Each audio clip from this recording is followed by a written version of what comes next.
నమస్కారం city news కి స్వాగతం. ముందుగా ముఖ్యాంశాలు.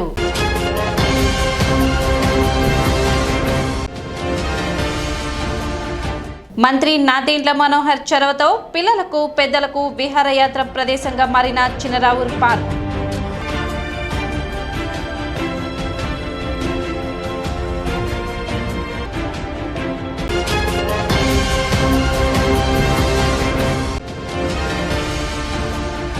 తహసీల్దార్ కార్యాలయంలో జరిగిన ప్రజా సమస్యల పరిష్కార వేదిక కార్యక్రమానికి 4 అర్జీలు.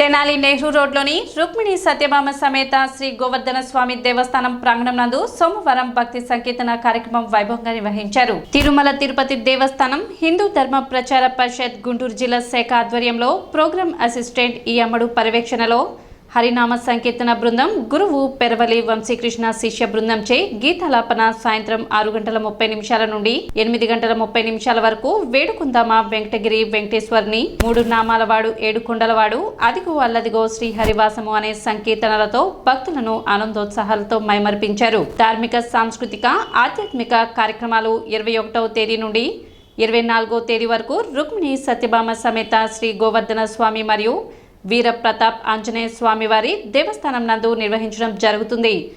24వ తేదీ శుక్రవారం అమ్మవారికి విశేష కుంకుమార్చన జరుగుతుంది. భక్తులు ఈ కార్యక్రమంలో వేలాదిగా పాల్గొనవలసిందిగా కార్యనిర్వాహకులు తెలిపారు. ఈ నెల 21 నుండి 24వ తారీఖు వరకు తిరుమల తిరుపతి దేవస్థానములు హిందూ ధర్మ ప్రచార పరిషత్ గుంటూరు శాఖ వారి ఆధ్వర్యంలో, అలాగే శ్రీ హరినామ సంకీర్తన బృందం వారి కృషితో ఈ కార్యక్రమం 21వ తారీఖు నుండి మొదలవుతాయి. 24వ తారీఖు వరకు. 21వ తారీఖు ముందుగా సాయంత్రం 6:30 గంటల నుండి 7:30 గంటల వరకు శ్రీ ములుకుట్ల విశ్వనాథ్ శర్మ గారిచే ఉపన్యాసం ఉంటుంది. తదుపరి స్థానిక భజన మండలి వారిచే భజన కార్యక్రమం, అలాగే చిరంజీవి తన్మయిచే కూచిపూడి భరతనాట్యం చేయించడం జరుగుతుంది. 22వ తారీఖున 6:30 నుండి సాయంత్రం 6:30 గంటల నుండి 7:30 వరకు ములుకుట్ల విశ్వనాథ్ శర్మ గారిచే ప్రసంగం జరుగుతుంది. తర్వాత సామూహిక సంకీర్తన, అన్నమయ్య సంకీర్తన జరుగుతుంది. తర్వాత 23వ తారీఖున కనకదుర్గ గారు చే వీణ మరియు కానూరి రామకృష్ణ గారిచే మృదంగం సంగీత విభావరి కార్యక్రమం జరుగుతుంది. అలాగే 24వ తారీఖున స్థానిక సుహాసినిలచే కుంకుమార్చన కార్యక్రమం జరుగుతుంది. ఈ కార్యక్రమం అందు టీవీఎస్ శాస్త్రి, లక్ష్మీ నరసింహారావు, శివశంకర్ రాజు, అందే బాలచంద్రమౌళి, మాదల సాయి హనుమంతరావు, నందికంటి రామాంజనేయులు పాల్గొనగా సంకీర్తన బృందం మాదల నాగార్జున, అందే రాజేశ్వరి, తన్మయ్, తూనుకుంట్ల దుర్గా మల్లేశ్వరి, కొప్పురపు అనిత, మాధవి, దంటు శర్వాణి, నందికంటి జయలక్ష్మి, శ్రీ పూజిత, కొత్తమాసు పుష్పలత తదితరులు పాల్గొన్నారు. ఈ నెల 21వ తేదీ నుండి 24వ తేదీ వరకు రుక్మిణి సత్యభామ సమేత శ్రీ గోవర్ధన స్వామి మరియు వీర ప్రతాప్ ఆంజనేయ స్వామి వార్ల దేవస్థానం నందు తిరుమల తిరుపతి దేవస్థానం ఆధ్వర్యంలో హరినామ సంకీర్తన బృందం వారిచే కార్యక్రమం నిర్వహించబడుతుంది. కాబట్టి భక్తులందరూ ఈ కార్యక్రమాలని దిగ్విజయం చేయవలసిందిగా కోరుచున్నాం. తిరుమల తిరుపతి దేవస్థానము హిందూ ధర్మ ప్రచార పరిషత్ గుంటూరు జిల్లా తెనాలి నందు శ్రీ గోవర్ధన స్వామి దేవస్థానంలో ఈ నెల 21వ తారీఖు నుంచి 24వ తారీఖు వరకు ఆధ్యాత్మిక సంకీర్తనలు జరుగుతున్నవి. కావున హిందూ బంధువులందరూ ఆహ్వానితులే. జై శ్రీరామ్. నైపుణ్యం ఉన్న కళాకారులను ప్రభుత్వాలు ప్రోత్సహించడమే కాక రాయితీలు ఇచ్చే విధంగా ప్రభుత్వం సహకరించాలని మాజీ మహిళా చీఫ్ విప్ నన్నపనేని రాజకుమారి అన్నారు. సూర్య శిల్పశాలలో ప్రతిష్టాత్మకంగా తయారు చేసిన రతన్ టాటా విగ్రహాలను సోమవారం ఆటోనగర్లోని కాటూరి ఆర్ట్ గ్యాలరీలో మాజీ మహిళా చీఫ్ విప్ మాజీ మంత్రి నన్నపనేని రాజకుమారి, గణేష్ యూత్ కన్వీనర్ వీరవల్లి మురళిలు ఆవిష్కరించారు. కాటూరి ఆర్ట్ గ్యాలరీ అద్భుతంగా ఉందని, అద్భుతమైన నైపుణ్యం కలిగిన వ్యక్తి కాటూరి అని రాజకుమారి ప్రశంసించారు. పనికిరాని వస్తువులతో కూడా అద్భుతమైన విగ్రహాలు తయారు చేయడం చూస్తే అద్భుతంగా ఉందన్నారు. ఇలాంటి విగ్రహాలకు ఇతర దేశాల్లో మంచి డిమాండ్ ఉందని తెనాలిని కళలకు కానాచి అంటారు. అలాంటి కళలకు ప్రభుత్వం సహాయ సహకారాలు అందించాలని ఆమె అన్నారు. విగ్రహాలు చూసి వెళ్లటం కాదు, వీరిని చంద్రబాబు నాయుడు దగ్గరికి తీసుకువెళ్తామని, రాజధానిలో విగ్రహాల ఏర్పాటుకు స్థలం ఇవ్వాలని ప్రభుత్వాన్ని కోరతామని రాజకుమారి తెలిపారు. కళాకారులకు పద్మశ్రీ లాంటి అవార్డులు ఇవ్వాలని ఆమె డిమాండ్ చేశారు. రతన్ టాటా విగ్రహం చూస్తే జీవం ఉట్టి పడుతుందని అన్నారు. ఫైబర్ గ్లాస్తోనే కాకుండా, సిమెంట్తోనే కాకుండా, ఇక మెటల్తోనే కాకుండా ఈ నట్స్తోనూ, తర్వాత కొన్ని పనికిరాని వస్తువులతోనూ, దాన్ని కూడా గొడ్లాలతోటి తయారు చేశారు. ఎంత నైపుణ్యం, ఎంత కష్టపడాలండి, ఎంతమంది కూలీలు ఆయన పెట్టుకుంటున్నారు, ఎంత భరిస్తున్నారు, ఎంత ఖర్చు భరిస్తున్నారు. ఇదంతా చూస్తే ఇతర దేశాల్లోనూ ఇతర రాష్ట్రాల్లోనూ వీటికి ఎంత విలువ ఉందో చెప్పడానికి లేదు. షిప్పుల్లో వేసుకెళ్తారు, ఫ్లైట్లో తీసుకెళ్తారు. చాలామంది అక్కడ ప్రదర్శన పెడతా ఉంటారు అక్కడ వాళ్ళు, ఇతర దేశస్తులు. మన దేశస్తులు ఎక్కడెక్కడ ఎంకరేజ్ చేస్తున్నారని నేను గమనించాను. రాజకీయ నాయకుల విగ్రహాలకు ప్రాధాన్యత ఇస్తున్నారు. ఏదైతే దేశభక్తులు ఉన్నారో, ఏదైతే స్వాతంత్ర సమరయోధులు ఉన్నారో, ఎవరైతే పేదవాళ్ళ కోసమే కాదు, ప్రతి ఒక్కళ్ళ కోసం, వెనకబడ్డ ప్రతి ఒక్కళ్ళ కోసం కూడా కృషి చేసినటువంటి మహానుభావులైనటువంటి అంబేద్కర్ విగ్రహాల దగ్గర నుంచి, మహాత్మా గాంధీ విగ్రహాల దగ్గర నుంచి మనం చెప్పుకుంటూ పోతే నెహ్రూ ఏంటి, బోస్ ఏంటి, తిలక్ ఏంటి, అనేక విగ్రహాలు మన వాళ్ళు తయారు చేస్తున్నారు. అటువంటి విగ్రహాలకి ఎన్ని లక్షలు పెట్టుకున్నా కూడా ఇదేం కాదు. ఖచ్చితంగా మనం చూడాల్సిందే. కాటూరు వారికి మనం అభినందించడమే కాదు, అభినందించేదానికన్నా కూడా అభయం ఇవ్వాల్సినటువంటి అవసరం ఉంది. ప్రభుత్వం దృష్టికి తీసుకెళ్ళవలసిన వాళ్ళు ఎవరు? ఖచ్చితంగా మా బొట్టు వాళ్ళు తీసుకెళ్లాల్సిందే. తీసుకెళ్ళి ఇదిగో మా ఊళ్ళో, మా తెనాలి కళల కాణాచి అంటారు. మరి కళలు మేము ప్రోత్సహిస్తున్నామంటారు. కళలంటే సంగీతం పాడటమో లేకపోతే నృత్యాలు చేయటమే కాదు, దాంతోపాటుగా మనం సాంస్కృతిక కార్యక్రమాలతో పాటుగా ఇటువంటి కళా నైపుణ్యం కలిగినటువంటి ఈ యొక్క శిల్పాలని మనం ఎంకరేజ్ చేయాల్సిన అవసరం ఉంది. నేను ఖచ్చితంగా దీని మీద ఒక లెటర్ పెడతాను. మీరు నాకు ఈ బొమ్మల యొక్క ఫోటోలు తీసి పెట్టండి. మిమ్మల్ని కూడా ఎంట పెట్టుకుని చంద్రబాబు గారి దగ్గర అపాయింట్మెంట్ అడిగి తీసుకెళ్ళి, రేపు ఆయన ఊరి నుంచి వచ్చాక టూర్లో ఉన్నారు, 5 రోజుల దాకా ఉండరు ఆయన, వచ్చిన తర్వాత తీసుకెళ్ళి రేపు కాబోయే రాజధానిలో ఖచ్చితంగా ఒక అంబేద్కర్ విగ్రహం పెడతామని కొంతమంది అంటున్నారు, మహాత్మా గాంధీ విగ్రహం పెడతామని కొంతమంది అంటున్నారు, ఎన్టీ రామారావు గారి విగ్రహం పెడతామని కొంతమంది అంటున్నారు. వాటితో పాటుగా అన్ని విగ్రహాలు పెట్టే విధంగా ఈ విగ్రహాలు తయారు చేయడం కోసం అక్కడే మనం సైట్ అడుగుదాం. ఖచ్చితంగా అక్కడ సైట్ అడుగుదామండి. అంతేకాదు బ్యాంకు లోన్లు కూడా ఎక్కువ ఇప్పించాల్సిన అవసరం ఉంది. చాలా నామినల్ రేటు తక్కువ వడ్డీతోటి మీకు లోన్లు ఇప్పించాల్సిన బ్యాంకులు కూడా మీకు శాంక్షన్ చేసే విధంగా మాట్లాడదాం. అనేక రకాలుగా మనం వారు తయారు చేసేటువంటి ఉత్పత్తులకి మనం గౌరవిస్తూ, ఆయన మరణించినందుకు అందరూ కూడా బాధపడ్డారు. కానీ బతికే ఉన్నట్టుగా మనిషి మరణించిన మనిషి యొక్క విలువలు బతికే ఉన్నాయి. ఆయన చేసినటువంటి గొప్పతనం ఇంకా బతికే ఉంది. ఆయన చూపించినటువంటి బాటలో మీరు నడుస్తూ అందరిని నడిపిస్తూ ఆ విగ్రహాలు ఇక్కడ పెట్టారు, గుర్తు తెచ్చుకుంటున్నాం. ఈ సందర్భంగా శిల్పులు కాటూరి వెంకటేశ్వరరావు, రవిచంద్ర, శ్రీహర్షలను ఆమె అభినందించారు.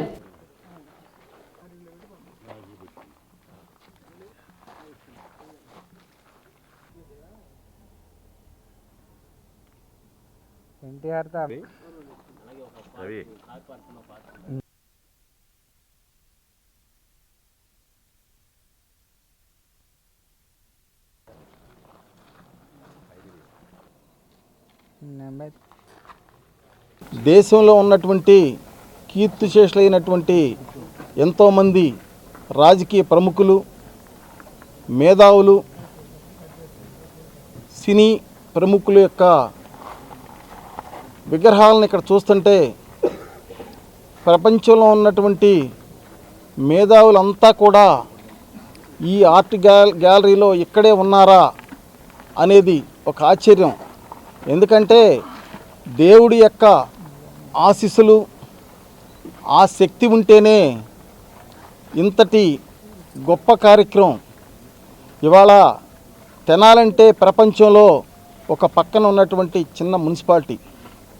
అటువంటి మున్సిపాలిటీలో ప్రపంచం మొత్తం కూడా ఆశ్చర్యంతో చూసే విధంగా ఇక్కడ అంబేద్కర్ గారి విగ్రహం కానివ్వండి, గాంధీజీ విగ్రహాలు కానివ్వండి, అన్న నందమూరి తారక రామారావు గారి విగ్రహాలు కానివ్వండి, అనేక రకాలైనటువంటి మెటీరియల్స్తో ఏది కూడా మనకి వేస్ట్ కాదు అని చెప్పేసని వేస్ట్ మెటీరియల్తో కూడా ఒక అద్భుతాలు ఇక్కడ కాటూరు వెంకటేశ్వర గారు వాళ్ళ యొక్క పిల్లలు ఇక్కడ ఒక చరిత్రని ఇక్కడ సృష్టించినట్టు స్పష్టంగా కనపడుతుంది. ఎందుకంటే కాటూరు వెంకటేశ్వర గారి గురించి చెప్పాలంటే ఒకే ఒక్క మాటలో కొన్ని వందల అన్న ఎన్టీఆర్ విగ్రహాలని కాటూరు వెంకటేశ్వర గారు ఈ రాష్ట్రంలోనే కాకుండా భారతదేశంలో అనేక తెలుగువారు ఉన్న అనేక ప్రాంతాలకి వీళ్ళని తరలించారు. మేము ఎన్నోసార్లు వీళ్ళు కొద్దివాళ్ళండి, ఆర్థికంగా వీళ్ళకి పెద్ద స్తోమత లేదు, అన్నగారి విగ్రహాలు అన్నగారిది మీరు స్టాచ్యూ ఇవ్వాలి అంటే మురళి గారు పంపించండి అని చెప్పేసని లాభం అనే పాయింట్ కాకుండా మన దగ్గరే తయారైనటువంటి ఈ మహోన్నతమైనటువంటి మహానుభావుల విగ్రహాలు దేశం మొత్తం వెళ్ళాలి. ఒక మహనీయుడు, భారతీయులందరూ మరి ఎంతో గర్వపడే వ్యక్తి రతన్ టాటా గారి విగ్రహాన్ని ఈ రోజున కాటూరి ఆర్ట్ గ్యాలరీలో ఆవిష్కరించుకోవడం జరిగింది. ఒక 5-6 రోజుల్లోనే ఆయన విగ్రహాన్ని తయారు చేసి, బస్ సైజ్ విగ్రహాన్ని తయారు చేసి కాటూరి ఆర్ట్ గ్యాలరీలో మేము ప్రతిష్ఠించడం జరిగింది. రతన్ టాటా గారి నిలువెత్తి విగ్రహాలని చేసి ఈ రోజున కాటూరి ఆర్ట్ గ్యాలరీలో ఎగ్జిబిషన్ చేయడం జరిగింది. పక్కన ఎవరుంటే వాళ్ళకి మన తెనాలికి ఎంతో పేరు తీసుకొస్తున్న కళాకారులని వాళ్ళ ముందు చాలా గొప్పగా ప్రశంసిస్తూ ఉంటారు. ఈరోజు వచ్చి రతన్ టాటా గారి విగ్రహాలని ఆవిష్కరించి మరి మమ్మల్ని ఆనందింపజేశారు. భారతదేశంలోనే తెనాలి సూర్య శిల్పశాల అంటే ఒక గుర్తింపు రావాలనే అనేదే నా ఆశయం. అందుకనే అహర్నిశలు మేము ఎప్పుడూ ఏదో పనిచేసి మరి ప్రజల మళ్ళీ మన్ననలు పొందడానికి చూస్తూ ఉంటాం. ఎందుకంటే తెనాలి తహసీల్దార్ కార్యాలయంలో ప్రజా సమస్యల పరిష్కార వేదిక కార్యక్రమాన్ని నిర్వహించారు. తహసీల్దార్ గోపాలకృష్ణ అర్జీలను స్వీకరించారు. వివిధ రకాల సమస్యలపై 4 అర్జీలు వచ్చాయని వచ్చిన అర్జీలను సంబంధిత అధికారులకు పంపి నిర్ణీత సమయంలో పరిష్కరించడం జరుగుతుందని ఆయన తెలిపారు. ఈరోజు తహసీల్దార్ కార్యాలయంలో జరిగిన ప్రజా సమస్యల పరిష్కార వేదికలో 4 అర్జీలు అందినాయి. అందులో ఒకటి పినపాడు పంచాయతీ రిలేటెడ్గా ఉంది, అట్లాగే ఒకటి పట్టదారు పాస్ పుస్తకం కావాలని, మరొకటి సర్వే రిలేటెడ్ విషయం, ఇంకో అంశంలో గతంలోనే వాళ్ళు పొలం అమ్ముకున్నప్పటికీ అది ఇంకా రికార్డులో చూపిస్తోందని.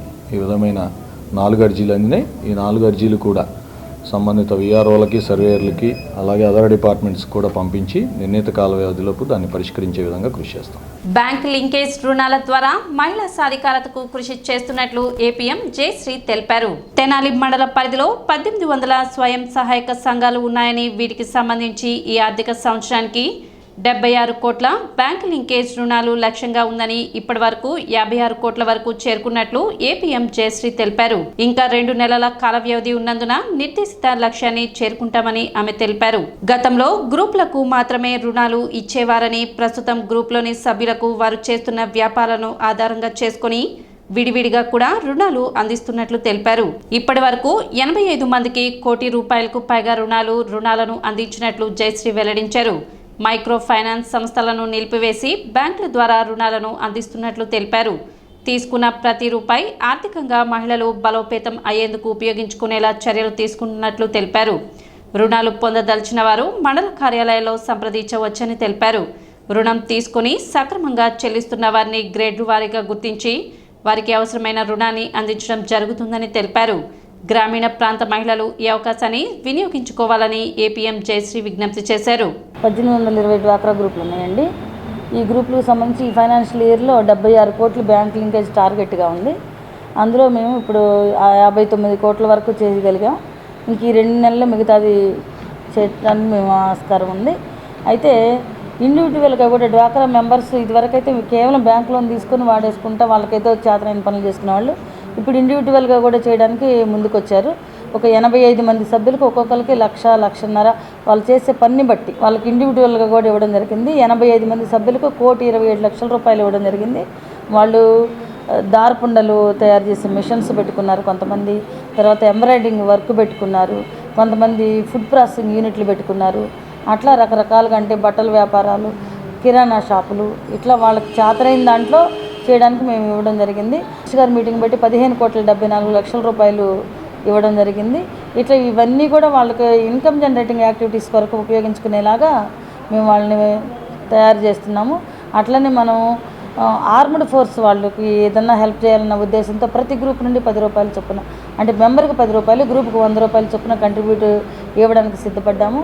అట్లనే మొన్న మా ఫ్లడ్ వచ్చినప్పుడు విజయవాడ మేము వాళ్ళకు కూడా 8.5 లక్షల రూపాయలు పంపించడం జరిగింది.